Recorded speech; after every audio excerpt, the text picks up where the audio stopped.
Nicole is headed for Florida.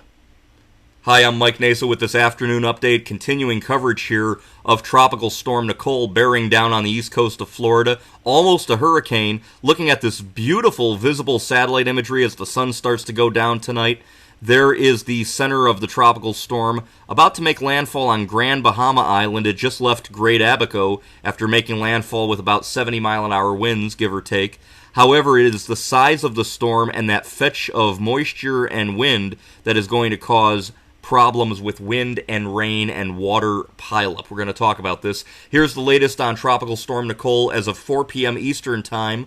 Nicole was at 26.5 north, 77.9 west, winds of 70, so it's perched just below hurricane strength, and it is forecast to become a Category 1 hurricane before making landfall in Florida, moving west at 13, straight west right now, and that pressure has been in the 980s all day. It should strengthen as it moves over the Gulf Stream.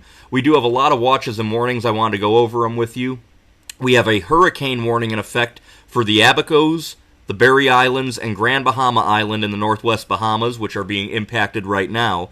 And we have a hurricane warning from Boca Raton, Florida, to the Flagler-Volusia County line there in Florida, and that is because hurricane conditions are possible in that warning area. But we also have a tropical storm warning for Bimini in the northern Bahamas, and then from Hollandale Beach to Boca Raton and the Flagler-Volusia County, Florida line, all the way to South Santee River in South Carolina, and then on the west coast of Florida, from Bonita Beach all the way to Indian Pass, Florida, including Lake Okeechobee. So this is all for tropical storm conditions, and look at the size of this wind field, from South Carolina all the way down to South Florida, not to mention the Bahamas right there. This is going to be an onshore fetch around the circulation of Tropical Storm Nicole.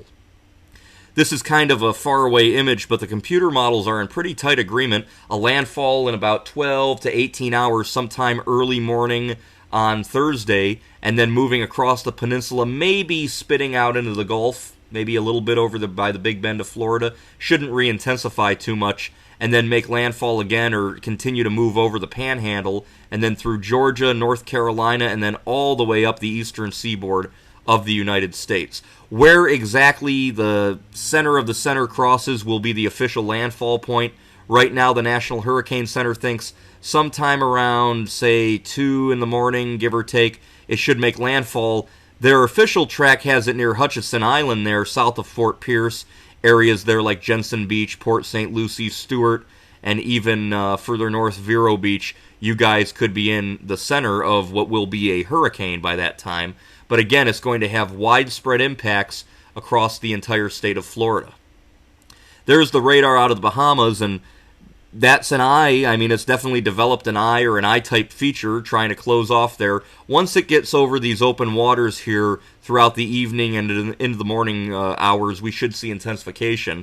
But right now it's holding its own as it crosses about to make landfall over Grand Bahama Island, maybe a couple more hours before the official Prague, the center of the center crossing the island. But as it makes landfall there, they are dealing with some flooding and heavy rain there from a strong tropical storm.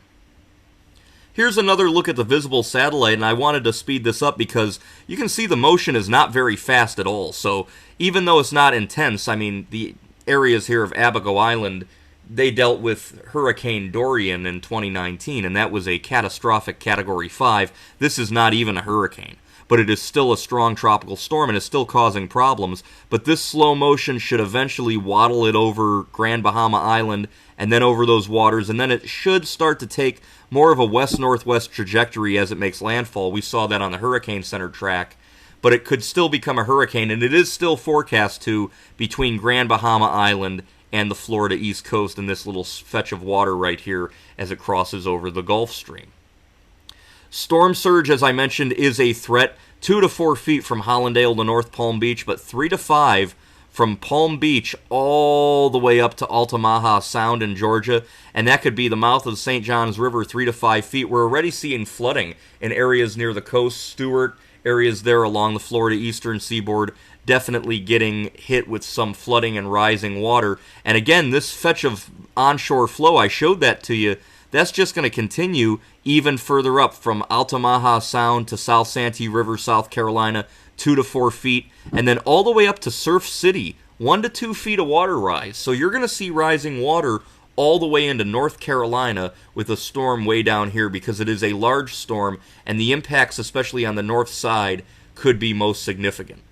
I don't want to leave out the Big Bend there. This area is susceptible to storm surge, west coast of Florida. We saw that with Hurricane Ian, but we are not going to deal with that type of surge. But still, 3 to 5 feet from the Anclote River to the Ocklawaha River, and 3 to 5 feet is nothing to mess around with, especially right near the water.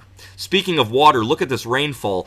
Okay, it's not catastrophic amounts of rain, but that is some heavy rain spreading across Florida, Georgia, the Carolinas, even into areas there of the Ohio Valley. Heavy rainfall as Nicole should drag right up the eastern seaboard, and that could cause flooding. We have a slight risk of flooding right now from Syracuse, Buffalo, all the way down to Pittsburgh and Roanoke into Knoxville and Chattanooga. So this is going to be after the system pulls out, and it could have some trough interaction as well with that front moving through the midsection of the country.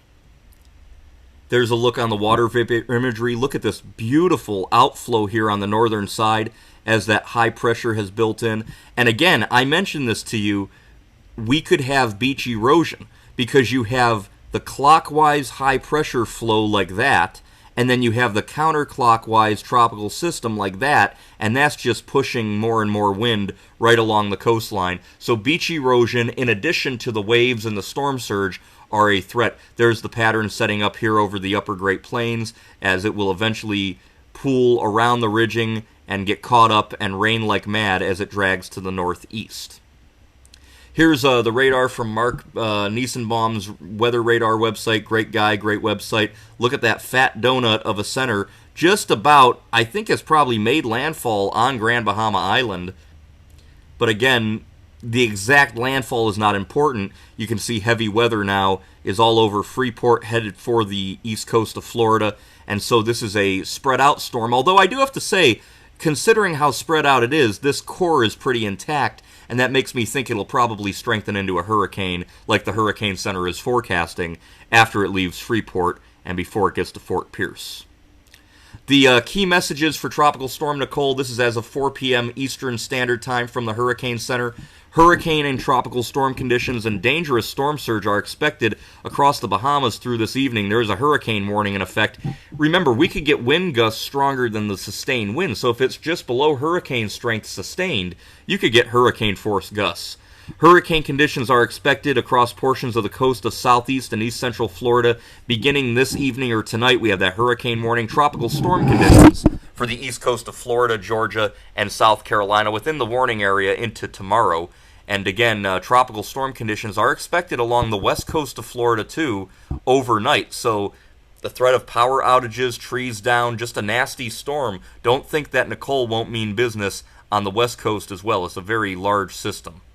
Number 3, a dangerous storm surge along much of the east coast of Florida, coastal Georgia, the Big Bend along the Gulf Coast. That will be accompanied by large and damaging waves along the coastline. Residents in the warning area should listen to the advice given by local officials. Number 4, don't focus on the exact track. As I mentioned, it's a large storm well to the north of the center, those winds, and that will affect much of the Florida Peninsula and the southeastern U.S. And finally, number 5, Nicole will produce heavy rainfall into Thursday across Florida, flash urban flooding possible across Florida Peninsula, and renewed river rises on the St. Johns River.